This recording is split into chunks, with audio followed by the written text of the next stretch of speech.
Bonjour à toutes et à tous et ravi de vous retrouver pour un nouveau 100% Quintet, votre émission de pronostic consacrée à la course événement disputée ce dimanche 3 septembre sur l'hippodrome Paris-Longchamp. Un magnifique programme vous attend tout au long de cette réunion et on va s'intéresser sans plus tarder à la quatrième épreuve du programme, le tiercé écarté Quintet Plus, disputé sur la distance de 2400 mètres. Ils seront 16 à en découdre des 4 ans et plus dans cette classe 2, un handicap divisé de référence plus 20. En ce qui concerne les informations techniques, eh bien sachez que France Gallo prévoit un terrain bon souple à 3.4 au moment où nous tournons cette émission. On attend dans l'ensemble de belles éclaircies avec 29 degrés à 15h55 au moment où se donnera donc le coup d'envoi de cette épreuve. Sans plus tarder, on s'intéresse au tableau des partants avec l'As Homo Deus qui a des titres à faire valoir mais qui effectue une grosse rentrée, pas simple avant le coup. Le numéro 2 Officer of State, dauphin de Vadeni à 2 ans, il débute dans les handicaps, on va le retenir. Utamaro est compétitif en 38,5 de valeur, c'est un véritable métronome dans les événements. Koshenko est difficile à cerner, n'a pas convaincu sur la distance, difficile à recommander avant le coup. Everio, le numéro 5, est en forme, son entraîneur y croit, mais il n'a jamais été pris aussi haut, ce n'est pas simple avant le coup. Matto Rigold a connu un contretemps en raison d'un pépin physique, Mathieu Brasse m'y croit, nous aussi. Woodstone, le numéro 7, alterne le bon et le moins bon en 2023, mais sa récente sortie est bonne, attention. Avoc vient d'être réclamé pour plus de 22 000 €, mais n'a jamais convaincu dans les Quintet Plus, point d'interrogation. Dreams, le numéro 9, troisième de cette épreuve l'an passé, mais sa forme est douteuse. À tout pasquier, certes, mais quand même. Le numéro 10, Centurin, inconstant, mais il a des lignes intéressantes et peut frapper fort. On garde. Quintana Blue, le numéro 11, l'une des 3 femelles au départ, vient de déchanter à Deauville, mais il faut la glisser en bout de combinaison. Le numéro 12, Panjaman, 2 quintets à son actif, même si sa forme est incertaine. Il y a, avant le coup, de meilleures candidatures. Le 13, Sunfast, performant sur la distance. Il a cependant tout à prouver à ce niveau. Chance secondaire. North Hunter, issu des réclamés, il est en plein boom et semble tout près du but. Toute première chance. Le 15, Chick to Chick, vient d'effectuer une bonne rentrée. C'est une trouble faite en puissance. Tout comme d'ailleurs le numéro 16, Lorenzo de Medici, rallongé de 500 mètres. Alessandro Botti persiste et signe. C'est un coup de poker. Voilà pour la présentation succincte du tableau des partants. Sans plus tarder, on s'intéresse au papier.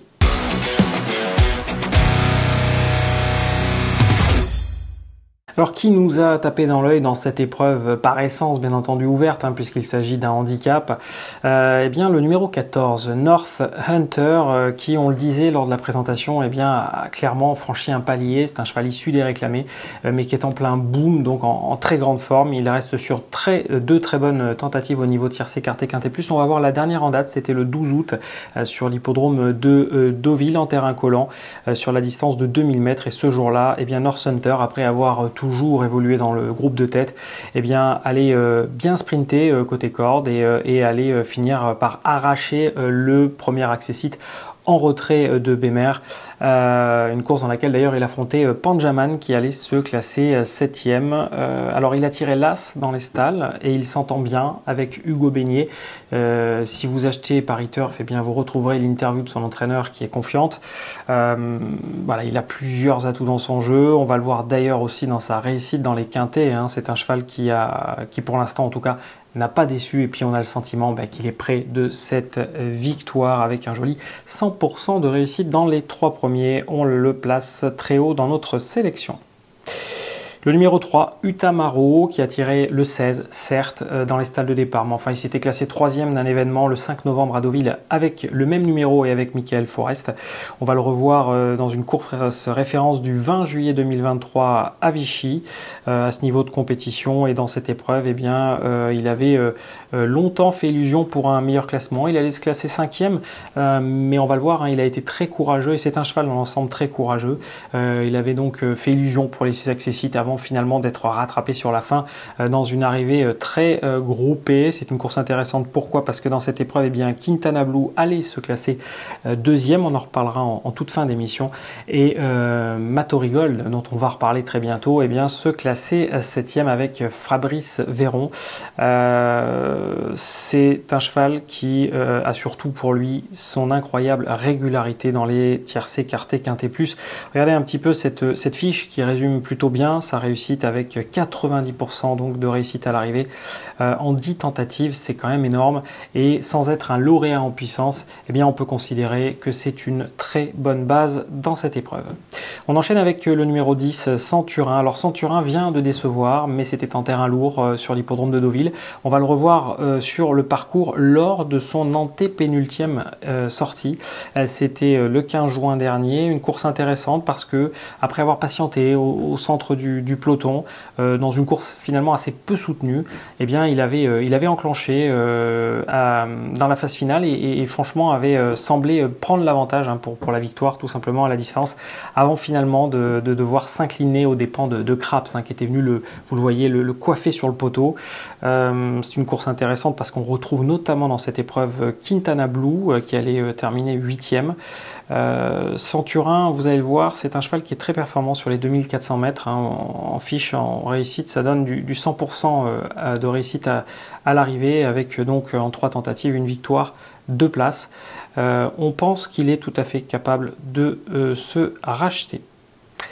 Le numéro 6, Mattori Gold, l'une, je le disais, des 3 femelles au départ de cette épreuve. Alors, on va revisionner la course référence du Tamaro que l'on a vu tout à l'heure. C'était à Vichy, le 20 juillet dernier. Une course dans laquelle donc Quintana Blue allait terminer 2e notamment.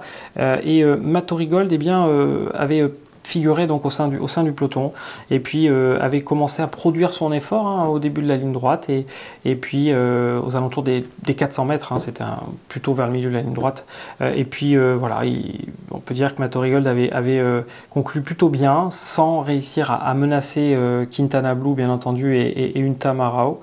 Ce qui est vrai. Néanmoins, ce qui est intéressant, c'est que Mattori Gold dans cette course terminait tout près finalement de Belgian Prince. Belgian Prince qui vient de remporter une classe 2 sur l'hippodrome de Dax.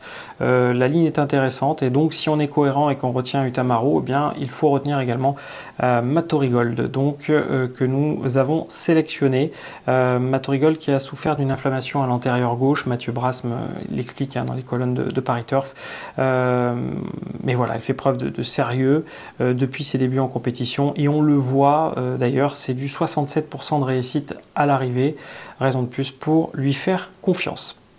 Et puis notre 5e cheval, ce sera le numéro 2, Officer of State. Alors Officer of State, on le respecte forcément, je l'ai dit en introduction, parce que quand on a terminé 2e d'un crack comme Vadeni, forcément ça attire l'attention. Il a eu une longue interruption de carrière, le cheval est revenu à la compétition dans une course de cavalière que vous voyez d'ailleurs en image, c'était le 6 juillet dernier.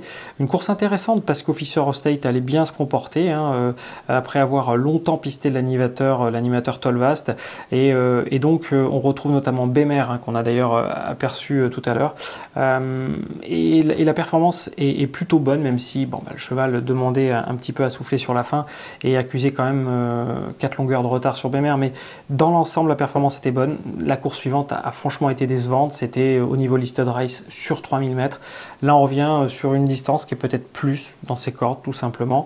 En tout cas il serait hasardeux d'éliminer ce Officer of State qui dans l'ensemble n'a connu qu'un seul faux pas, c'était lors de sa dernière tentative. Et sinon c'est du 80% de réussite à l'arrivée. Méfiance donc. Bien entendu, on vous recommande chaudement de faire une longue et si vous devez sélectionner des chevaux justement pour vos tickets, n'oubliez pas le numéro 7 Woodstone, n'oubliez pas également le numéro 16 Lorenzo de Medici et enfin le numéro 11 Quintana Blue. On a beaucoup parlé d'elle et elle peut tout à fait se racheter. Elle a connu une contre-performance en dernier lieu, mais il ne serait pas surprenant de l'avoir intégré la bonne combinaison. Voilà pour le papier. Sans plus tarder, on passe au ticket.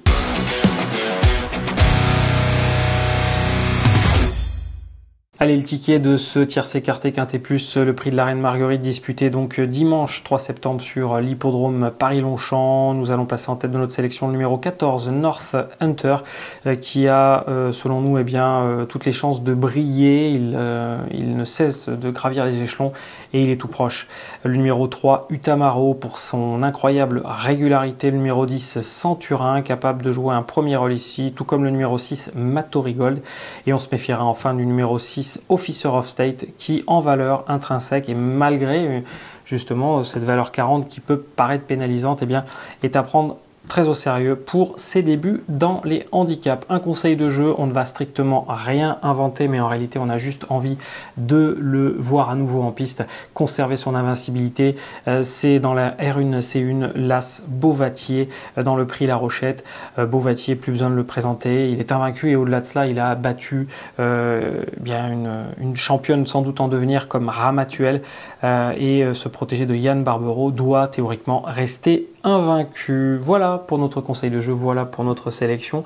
Restez fidèles bien entendu à Paris Turf. Si vous ne l'avez pas encore fait, abonnez-vous sur la chaîne YouTube Paris Turf TV. Quant à moi, je vous dis à bientôt pour un nouveau 100% quintet. À très vite. Merci à vous d'avoir suivi cette vidéo. Alors pour vous abonner à notre chaîne YouTube, c'est ici. Et pour suivre encore plus de vidéos Paris Turf, c'est de ce côté.